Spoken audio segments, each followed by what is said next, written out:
പിന്നെ നൈറ്റിൽ ഒരു 10 മണി 10:30 സമയത്ത് ഉറങ്ങാൻ കിടക്കുന്ന സമയത്ത് രണ്ടാളുകൾ നിങ്ങൾ ആലോചിച്ച് നോക്കുക. അതായത് വ്യായാമം ഒന്നും ചെയ്യാത്ത ഗൾഫിൽ നിന്ന് ഒറ്റപ്പെട്ട് സ്ട്രെസ് ഒക്കെ ഉണ്ടായിട്ട് ബുദ്ധിമുട്ട് നിൽക്കുന്ന ഒരാൾക്ക് നാളെയും ചിന്ത എന്താ? നാളെയും ഇതുപോലെ തന്നെ ഒറ്റയ്ക്ക് ചോദിക്കാനും പറയാനും ആളില്ല, ടെൻഷനാണ്, ബുദ്ധിമുട്ടുകളാണ്. ഇതാണ് നാളെ ഉള്ളത്. ഇത് ആലോചിച്ചാണ് പുള്ളിക്കാരൻ കിടക്കുന്നത്. പുള്ളിക്കാരൻ മെക്സോൺ എന്ന് പറയുന്ന ചില മനുഷ്യരുടെ കൂട്ടായ്മയുടെ ഒരു പരിണിത ഫലമായിട്ട് നമ്മുടെ നാടുകളിൽ ഒരുപാട് ആളുകൾക്ക് ഭയങ്കരമായിട്ട് ബെനിഫിറ്റ് ലഭിച്ചിട്ടുണ്ട്. 2 തവണ അവരുടെ ക്യാമ്പുകളിൽ ക്ലാസ് എടുക്കാൻ എനിക്ക് അവസരം കിട്ടിയിട്ടുണ്ടായിരുന്നു. ആദ്യത്തെ തവണ ഞാൻ ആ ഒരു ക്ലാസ്സിന് പങ്കെടുക്കാൻ പോയ സമയത്ത് തന്നെ ഞാൻ എക്സൈറ്റഡ് ആയിരുന്നു ആക്ച്വലി. കാരണം നമ്മൾ പഠിക്കുന്ന സമയത്തൊക്കെ ഞാൻ ആക്ച്വലി മരുന്നിന്റെ കാര്യങ്ങൾ പഠിച്ചത് കൊണ്ട് തന്നെ എൻ്റെ ഒരു ആഗ്രഹം എന്താണെന്ന് പറഞ്ഞു കഴിഞ്ഞാൽ മരുന്നുകൾ ഇല്ലാത്ത രീതിയിലേക്ക് ഒരു ലോകം മുന്നോട്ട് കൊണ്ടുവരിക എന്നുള്ളൊരു ആഗ്രഹം മൈൻഡിൽ ഉണ്ടായിരുന്നു. പക്ഷെ ഡെഫിനറ്റ്ലി പഠനം കഴിഞ്ഞ് പുറത്തിറങ്ങിയപ്പോഴേക്കും അതുമായിട്ട് തിരിയാനോ അതിൻ്റെതായ പ്രൊജക്റ്റുകൾ ചെയ്യാനോ നമുക്ക് സമയം കിട്ടുന്നുണ്ടായിരുന്നില്ല. പക്ഷെ ഡ്യൂട്ടിക്കിടയിൽ ഇങ്ങനത്തെ ഒരു പ്രോഗ്രാമിന് ക്ലാസ് എടുക്കാൻ പോയ സമയത്ത് ഞാൻ കണ്ട ഒരു കാഴ്ച എന്ന് പറയുന്നത്, അവിടെ ഏതാണ്ട് അന്ന് ഞാൻ പോയ സമയത്ത് 120ഓളം ആളുകളാണ് അന്ന് വ്യായാമം ചെയ്തിരുന്നത്. അന്ന് ആ 120 ആളുകളിൽ ഒരു 80-85% ആളുകളും 40 വയസ്സിന് മുകളിലുള്ള ആളുകളായിരിക്കും.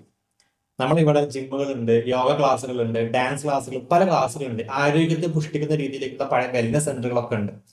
പക്ഷെ ഇത്തരം സ്ഥലങ്ങളിൽ ഒന്നും തന്നെ 40 അബോവ് ഏജ് ആയിട്ടുള്ള ആളുകളെ കാണാൻ സാധിക്കില്ല. കാരണം അവരെ മാറ്റി നിർത്തേണ്ട സമയമായിട്ടുണ്ട് എന്ന് ഒരു പബ്ലിക് സീക്രട്ട് ആണ് ആക്ച്വലി. അത്തരം ആളുകളെ ഏകോപിച്ചുകൊണ്ട് ഇത്തരം വ്യായാമം ചെയ്തുകൊണ്ടുണ്ടാവുന്ന ഗുണം എന്താണ് ആക്ച്വലി? ഇപ്പം ചർച്ച നടക്കുന്ന അത്തരം കാര്യങ്ങളിലേക്കൊന്നല്ല നമ്മൾ പോകുന്നത്. പ്രധാന ഗുണം എന്ന് പറഞ്ഞു കഴിഞ്ഞാൽ ഈ 40 വയസ്സ് കഴിഞ്ഞിട്ടുള്ള, പ്രത്യേകിച്ച് പോസ്റ്റ് കോവിഡ്, അതായത് കോവിഡ് കഴിഞ്ഞതിന് ശേഷം നമ്മുടെ നാട്ടിൽ ഒരുപാട് ആളുകൾ വിദേശത്ത് നിന്ന് ജോലി ഒഴിവാക്കിയിട്ട് നാട്ടിൽ വന്ന ആളുകളുണ്ട്. പ്രത്യേകം ശ്രദ്ധിക്കണം കേട്ടോ, നാട്ടിൽ വന്ന ആളുകളുണ്ട്.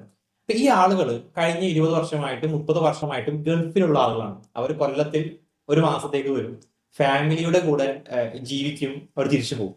ഇപ്പൊ അവർ നാട്ടിലെത്തിയതിന് ശേഷം അവർക്ക് ഫാമിലി ഉണ്ട്, പക്ഷെ പുറമേയുമായിട്ട് സോഷ്യലുമായിട്ട് ഇന്ററാക്ട് ചെയ്യാൻ അവർ കാണില്ല.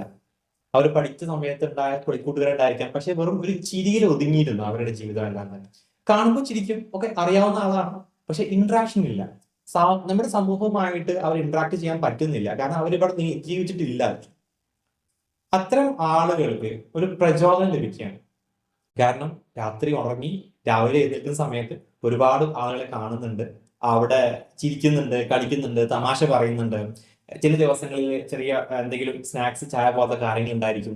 അതിന്റെ തമാശകൾ, 2 എടുത്തൊരാൾ, 1 എടുത്തൊരാൾ, ഇങ്ങനത്തെ ഒരുപാട് കുട്ടികൾ കാണപ്പെടുന്ന ഒരു 20-25 വയസ്സ് കാലഘട്ടങ്ങളിലെ കുട്ടികൾ കാണപ്പെടുന്ന ചില കളികളും കാര്യങ്ങളൊക്കെയാണ് 40-50 വയസ്സായ ആളുകൾ അന്ന് അവിടെ സംസാരിച്ചതായിട്ടും ചെയ്തതായിട്ടും ഞാൻ കണ്ടിട്ടുള്ളത്.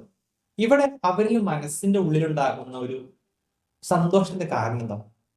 ഇവിടെയും സയൻസ് ഉണ്ട് കേട്ടോ. എൻഡോർഫിൻ എന്ന് പറയുന്ന ഒരു ഹോർമോണുണ്ട്. ഞാൻ മുന്നേ ഈ മെക്സാം എന്ന് പറയുന്ന ക്ലാസ്സിൽ തന്നെ ക്ലാസ് എടുത്തിട്ടുണ്ടായിരുന്നു കോർട്ടിസോൾ എന്ന് പറയുന്ന ഒരു ഹോർമോണെ സംബന്ധിച്ച്. അതായത് എനിക്ക് പരിചയമുള്ള 2-3 ആളുകൾ, 2 ആളുകൾ പ്രഷറിന്റെ മരുന്ന് ഡോസ് കുറഞ്ഞു കൊണ്ടുവന്നിട്ടുണ്ട്, ഷുഗറിന്റെ മരുന്ന് നിർത്തിയിട്ടുണ്ട്. പക്ഷെ സ്റ്റിൽ അവർ ഞാൻ അവർക്ക് പറയാറുള്ളത്, ഷുഗറിന്റെ മരുന്ന് നിർത്തി കഴിഞ്ഞാൽ നിങ്ങൾ നിർബന്ധമായിട്ടും ഒരു മാസം അല്ലെങ്കിൽ 15 ദിവസം കൂടുമ്പോൾ ഒന്ന് ഷുഗർ ചെക്ക് ചെയ്ത്, ചുമ്മാ നമ്മൾ രാവിലെ സുബീസ് കേസ് അല്ലെങ്കിൽ നിസ്കാരം കഴിഞ്ഞിട്ട് പുറത്ത് പോകുന്ന സമയത്ത് ജസ്റ്റ് ലാബിൽ കയറി 20 ഉറുപ്പിക കൊടുത്ത് ചെക്ക് ചെയ്യാൻ വേണ്ടി മാത്രമേ ഉള്ളത്. അപ്പോൾ ജസ്റ്റ് ചെക്ക് ചെയ്തിട്ടേക്കണം കേട്ടോ എന്ന് പറയാറുണ്ട്. അപ്പൊ അങ്ങനെ ചെയ്തുകൊണ്ട് മരുന്നില്ലാതെ ജീവിക്കുന്ന ആളുകളുണ്ട് ഈ ഒരു വ്യായാമത്തിന്റെ കാരണമായിട്ട്. അപ്പൊ ഇവിടെ ഇതിന് കാരണം എന്തുകൊണ്ടാണ് ഇത് കുറയാനുള്ള കാരണം? ഇത് ഒരുപാട് വ്യായാമം ചെയ്ത് ശാസ്ത്രീയപരമായിട്ട് സയന്റിഫിക് ആയിട്ടുള്ള ഭയങ്കരമായിട്ട് അങ്ങനെ ഒന്നുമല്ല ആക്ച്വലി. ഇവിടെ അവരുടെ ഈ ഷുഗറിന്റെ ബുദ്ധിമുട്ട് കുറയാനും പ്രഷറിന്റെ ബുദ്ധിമുട്ട് കുറയാനും കാരണം എന്താ നോക്കിയാണ്, ഇതൊക്കെ ജീവിതശൈലി രോഗങ്ങളാണ്. ഈ ജീവിതശൈലി രോഗങ്ങളുടെ പ്രധാന പാർട്ടാണ് സ്ട്രെസ്സാണ്, ടെൻഷനാണ്. ഈ 40 വയസ്സ് കഴിഞ്ഞ ആളുകൾ ടെൻഷൻ എന്താ? ഡെഫിനറ്റ്ലി ഒറ്റപ്പെടലാണ്. അവർക്ക് അവിടെ സംസാരിക്കാൻ ആളില്ല, അവരുമായിട്ട് മിങ്കിൾ ചെയ്യാൻ പറ്റിയ ഒരു പേസ് ഉണ്ടാവും. അപ്പൊ നമ്മൾ പറയാറുണ്ട് നമുക്ക് ഫാമിലിയുമായിട്ട് മിങ്കിൾ ചെയ്യണം, പക്ഷെ എന്നിരുന്നാലും സുഹൃത്തുക്കളുമായിട്ട് മിങ്കിൾ ചെയ്യുമ്പോഴാണ് അവിടെ അവർക്കൊരു ഹാപ്പിനെസ് പുറത്തോട്ട് വരുള്ളൂ. ഫാമിലിയുമായിട്ട് മിങ്കിൾ ചെയ്യുന്ന സമയത്തുള്ള ഹാപ്പിനെസ് വേറെയാണ്, അവരുമായിട്ട് മിങ്കിൾ ചെയ്യുന്ന സമയത്തുള്ള ഹാപ്പിനെസ് വേറെ. പക്ഷെ ഒരുപാട് സുഹൃത്ത് വലയങ്ങൾ അവർക്ക് ഉണ്ടായിരുന്നുണ്ട് എന്നുള്ളതാണ്. ഇവിടെ ഞാൻ പറഞ്ഞു കോർട്ടിസോൾ റിലീസ് ആവുന്നുണ്ട്, അത് പീക്കിൽ വന്ന് അവർ കോർട്ടിസോളിന്റെ ഗുണം നാം പറഞ്ഞിട്ടുണ്ട്. ആ സമയത്ത് നമ്മുടെ മസിൽസ് ഒക്കെ ഭയങ്കരമായിട്ട് വർക്ക് ചെയ്യുന്നത് കൊണ്ട് തന്നെ അവനുള്ളിൽ ഉണ്ടാകുന്ന ഗ്ലൈക്കോജൻ എന്ന് പറയുന്ന രീതിയിലേക്ക് ഷുഗറിനെ സ്റ്റോർ ചെയ്ത് വെച്ചിട്ടുള്ള സാധനങ്ങൾ തന്നെ ഇളക്കിയിട്ട് അതിനെ ഷുഗർ ആക്കി മാറ്റിയിട്ട് അത് ഉപയോഗിച്ചുകൊണ്ട് എനർജി ഉണ്ടാക്കുകയാണ്.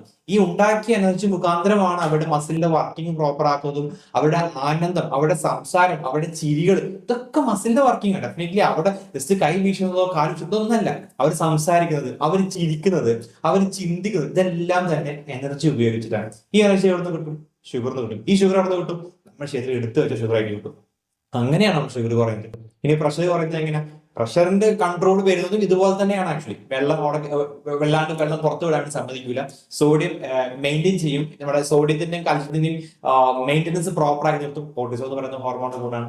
അതുപോലെ എൻഡോർഫിൻ എന്താണ്? എൻഡോർഫിൻ ഹാപ്പിനെസ് പറയും. അപ്പുറത്തേക്ക് പറയില്ല. എൻഡോർഫിൻ എന്ന് പറഞ്ഞു കഴിഞ്ഞാൽ ഹാപ്പിനെസ് ഹോർമോൺ ആണ്. മാത്രമല്ല ഒരു ആന്റി ഇൻഫ്ലമേറ്ററി എഫക്റ്റ് ഉണ്ട്. സന്തോഷം തരും. എന്തെങ്കിലും ഉള്ളിൽ എവിടെയെങ്കിലും മുറിവോ കാര്യമോ ഉണ്ടെങ്കിൽ അതിനെ ഹീൽ ചെയ്യാൻ മാത്രം കഴിവുള്ള ഒരു മരുന്നാണ്. ഉള്ളിലുള്ള ഒരു മരുന്നാണ് എൻഡോർഫിൻ. ഈ ആനന്ദം, ഈ സന്തോഷം വരുന്ന സമയത്ത് എൻഡോർഫിൻ റിലീസ് ആവുന്ന സന്തോഷം വരുന്നുണ്ട്. അപ്പൊ ഇതാണ് അവിടുത്തെ ഒരു ഗുണമായിട്ട് വരുന്നത്. രണ്ടാമത് മുന്നേയും പറയാറുള്ള ബയോളജിക്കൽ ക്ലോക്ക്. ഇവർക്ക് ബയോളജിക്കൽ ക്ലോക്ക് സെറ്റ് ചെയ്യും. ഞാൻ ഇതിന് മുന്നേ ഒരു വീഡിയോ പറഞ്ഞിട്ടുണ്ടായിരുന്നു, കിടപ്പ് രോഗികൾക്ക് നിസ്കാരത്തിന്റെ ഗുണം എന്ന് പറയുന്നത്. ഇതേ പ്രകാരമാണ് ഈ ഒറ്റപ്പെടുന്ന ആളുകൾക്കുള്ള ഒരു ടാർഗറ്റ് ആണ്. നാളെ മെക്സവിന്റെ അല്ലെങ്കിൽ എന്തെങ്കിലും വ്യായാമം ചെയ്യുന്ന ടീമിന്റെ അവിടെ പോയിട്ട് ഇന്നത് പറയണം, ഇന്നത് കേൾക്കണം, ഇന്നത് ചെയ്യണം, നാളെ ഇന്നതായിരിക്കും, നാളെ അവരോട് കാര്യം പറയാണ്ട് ഇവരോട് കാര്യം പറയാണ്ട് ആ ചർച്ച എന്താ, ഈ ഒരു ക്യൂരിയോസിറ്റി അവർക്കുണ്ടായിരിക്കും. അപ്പൊ ഓരോ ദിവസവും കഴിയുമ്പോഴും അവർക്ക് നെക്സ്റ്റ് ഡേ അപ്ഡേറ്റ് ആയിരിക്കും. റസൂൽ പറഞ്ഞൊരു വാക്കുണ്ടായിരുന്നു, നിങ്ങൾക്ക് ഒരു ദിവസം പോലെ ആകരുത് മറ്റൊരു ദിവസം. ഇംപ്രൂവ് ചെയ്തുകൊണ്ടേയിരിക്കുക എന്നുള്ളതാണ്. അപ്പോഴും ആങ്ഷ്യസ് ഉണ്ടായിരുന്നു. ഈ ആഗ്രഹങ്ങൾ കൂടുതൽ ഉണ്ടാകുന്ന സമയത്താണ് നമ്മുടെ ശരീരത്തിന് കൂടുതൽ എനർജറ്റിക് ആയിട്ട് മാറും. ഈ എനർജറ്റിക് ആകുന്ന സമയത്ത് നമുക്ക് പ്രായം കൂടാതിരിക്കും. നമ്മുടെ മനസ്സിന് പ്രായം കൂടാതിരിക്കും. അതുപോലെ തന്നെ ഈ ഡെയിലി എക്സസൈസ് ചെയ്യുന്ന സമയത്ത് ഉണ്ടാവുന്ന പ്രധാന ഗുണം എന്താണെന്ന് വെച്ച് കഴിഞ്ഞാല് നമ്മുടെ തലച്ചോറിലോട്ട് രക്തം നല്ലവണ്ണം പമ്പ് ചെയ്യും. ഞാൻ മുന്നേ പറഞ്ഞിട്ടുണ്ടായിരുന്ന നമ്മുടെ ഹൃദയത്തിൽ നിന്നും രക്തം താഴോട്ട് പോകാൻ പ്രത്യേകിച്ച് മസിൽ ഫങ്ഷൻ ചെയ്യേണ്ട ആവശ്യമില്ല. ഗുരുത്വാകർഷണ ബലം മൂലം താഴോട്ട് രക്തം പോകും. അത് പ്രകാരം താഴെ കാലിൽ നിന്നും മുകളിലോട്ട് രക്തം കൊണ്ടുവരാൻ വേണ്ടിയിട്ട് നമ്മുടെ പ്രഷർ ചെയ്തിട്ട് മുകളിൽ കൊണ്ടുവരാൻ വേണ്ടി പറ്റും. അതുപോലെ തന്നെ ഹൃദയത്തിൽ നിന്നും തലച്ചോറിലേക്ക് കൊണ്ടുപോകാൻ മസിൽ ഇങ്ങനെ വർക്ക് ചെയ്യണം. തലച്ചോറും താഴോട്ട് കൊണ്ടുവരണം, മസിൽ വർക്ക് ചെയ്യേണ്ട ആവശ്യമില്ല. ഒന്ന് ആലോചിക്കാൻ മതി, ചടച്ചിരിക്കുന്ന, ടെൻഷൻ അടിച്ചിരിക്കുന്ന, സെറ്റ് ആയിട്ടുള്ള ഒരു ആവേശമില്ലാത്ത ഒരു വ്യക്തിക്ക് ഈ മസിലിന്റെ ഫംഗ്ഷനിങ് അതേപോലെ ആയിരിക്കും. അങ്ങനെയാണെന്നുണ്ടെങ്കിൽ താഴോട്ട് രക്തം പോകും, പ്രത്യേകിച്ച് മസിലിന്റെ ഫംഗ്ഷൻ ആവശ്യമില്ല. പക്ഷെ ഹൃദയത്തിൽ നിന്നും തലച്ചോറിലേക്ക് രക്തം വന്നാലേ തലച്ചോറ് ഉന്മേഷമായിട്ട് മാറുള്ളൂ. അപ്പൊ എന്ത് ചെയ്യും? ഇവിടെ നിന്ന് മുകളിലോട്ട് കയറുന്ന രക്തത്തിന്റെ അളവ് കുറവായിരിക്കും, തലച്ചോറിലേക്ക് രക്തത്തിന്റെ ഓട്ടം കുറവായിരിക്കും. നമ്മുടെ നാട്ടില് 50, 60, 70 വയസ്സ് കഴിയുമ്പോഴേക്കും നമ്മൾ പറയുന്നൊരു വാക്കുണ്ട്, ഓർമ്മക്കുറവുണ്ട്. അതെന്തുകൊണ്ടാ? ഇതാണ് കാരണം. അപ്പൊ ഇത്തരം വ്യായാമങ്ങളിൽ ഉൾപ്പെടുന്ന ഒരു ഉഷാറായി നിൽക്കുന്ന, എനർജറ്റിക് ആയിട്ട് നിൽക്കുന്ന ആൾക്ക് ഈ ഒരു പമ്പിങ് പ്രോപ്പർ ആയിരിക്കും. ഈ പമ്പിങ് പ്രോപ്പർ ആവുന്ന സമയത്ത് തലച്ചോറിലേക്കുള്ള രക്തോട്ടം നല്ല വേണം നടക്കും. അപ്പൊ ഉണ്ടാവുന്ന ഗുണം എന്താണ്? നമ്മുടെ തലച്ചോറിലെ കോശങ്ങൾ ഉണ്ടായി വരും, പുതിയത് ഉണ്ടായിക്കൊണ്ടേയിരിക്കും. നമ്മുടെ കോശങ്ങൾ ഇപ്പൊ തന്നെ മുന്നേ നമ്മൾ ജനിച്ച സമയത്ത് കോശങ്ങളല്ല, അത് മാറി മാറി ഓരോ ലൈഫ് സൈക്കിൾ മുഖാന്തരം മാറി ഉണ്ടായിക്കൊണ്ടേയിരിക്കുന്ന പ്രോസസ്സാണത്. അപ്പൊ ഇത് 40 വയസ്സാകുമ്പോൾ നിൽക്കുക, 30, അങ്ങനെയൊന്നുമല്ല, അതിങ്ങനെ ഉണ്ടായിക്കൊണ്ടേയിരിക്കും. ഇവർ എത്രത്തോളം വർക്ക് ചെയ്യുന്നുണ്ടോ അത്രത്തോളം ഉണ്ടായിക്കൊണ്ടേയിരിക്കും എന്നുള്ളതാണ്. ഇപ്പൊ ബ്രെയിനിന്റെ പുതിയ കോശം ഉണ്ടാകുന്ന സമയത്ത് ഭയങ്കരമായിട്ട് എനർജറ്റിക് ആയി മാറും. ഇവർക്ക് ഒരുപാട് ചിന്തകൾ ചിന്തിക്കാൻ വേണ്ടി സാധിക്കും. അതുപോലെ തന്നെ ഇവരുടെ ഓർമ്മശക്തി വളരെയധികം കൂടുതലായിരിക്കും. അതിന് കോഗ്നിറ്റീവ് ഫംഗ്ഷൻ എന്ന് പറയും. ഈ ഫംഗ്ഷൻ പ്രോപ്പർ ആയിരിക്കും എന്നുള്ളതാണ്. അതുപോലെ തന്നെ ഉറക്കത്തിന്റെ ഒരു കാര്യം, രാവിലെ ഇത്തരം ആളുകൾക്ക് മേ ബി 10 മണിക്ക് ഉറങ്ങുന്നുണ്ടായിരിക്കും, 1 മണിക്ക് ഉറങ്ങുന്നുണ്ടായിരിക്കും, 3 മണിക്ക് ഉറങ്ങുന്നുണ്ടായിരിക്കും, പിന്നെ രാത്രി ഉറങ്ങും. ഈ ഉറക്കം ഒരു ടൈറ്റ് ആയ ഫീലിംഗ് ഉറങ്ങുന്നുണ്ടായിരിക്കില്ല. ഇവിടെ എന്തായി? രാവിലെ കോർട്ടിസോൾ എലവേറ്റ് ആയി, ഉറക്കം കുറച്ച് കുറയും. എൻഡോർഫിൻ എലവേറ്റ് ആയി, ഉറക്കം കുറച്ച് കുറയും. എന്ത് ചെയ്തു? രാവിലത്തെ ഉറക്കം ഉണ്ടായിരിക്കില്ല. എനർജറ്റിക് ആയി എന്തെങ്കിലും ചെയ്യണം, എന്തെങ്കിലും ഇന്നോവേറ്റീവ് ആയ അവിടെ ചെന്ന് കഴിഞ്ഞാൽ എന്തെങ്കിലും കാര്യം സംസാരിക്കണം, എന്തെങ്കിലും കാര്യം ചെയ്യണം എന്നുള്ള പ്ലാനിങ് വന്നു കഴിഞ്ഞാൽ ഇവർ ഉറക്കം കെടുത്തുന്ന സ്വപ്നങ്ങൾ കാണണമെന്നാണ് APJ അബ്ദുൽ കലാം പറഞ്ഞിട്ടുള്ളത്. ഉറക്കം കെടുത്തുന്ന സ്വപ്നങ്ങൾ എന്താണ്? ഇവര് ഒരുപാട് കാര്യം ആലോചിക്കുമ്പോഴാണ് ഉറക്കം കെടുത്തുന്ന സ്വപ്നങ്ങൾ മൈൻഡിൽ ഉണ്ടായിരിക്കുള്ളൂ. അപ്പൊ അവർക്ക് ഉറങ്ങാൻ സാധിക്കില്ല. ഉച്ച കഴിഞ്ഞാലോ ചെറിയ നാപ്പ് അവശാൽ എടുക്കണം എന്ന രീതിയിൽ പഠിപ്പിക്കാം. ഐ മീൻ അത് പറയാം. അതിന് വേണ്ടി ക്ലാസ് നടക്കാറുണ്ട്, അവയർനെസ് ക്ലാസ്. ഡെഫിനറ്റ്ലി അവിടെ മെഡിക്കൽ റിലേറ്റഡ് ആളുകൾ ക്ലാസ്സിലൊക്കെ വിളിക്കാതെ ഞാൻ അറിഞ്ഞില്ല കേട്ടോ. അപ്പൊ അത്രയും ക്ലാസ്സുകൾ എടുക്കാറുണ്ട്. അപ്പൊ അത് പ്രകാരം ആ ഉച്ചക്കുള്ള ഉറക്കം കഴിഞ്ഞു. പിന്നെ നൈറ്റ് ഒരു 10 മണി 10:30 സമയത്ത് ഉറങ്ങാൻ കിടക്കുന്ന സമയത്ത് രണ്ടാളുകൾ നിങ്ങൾ ആലോചിച്ച് നോക്കുക.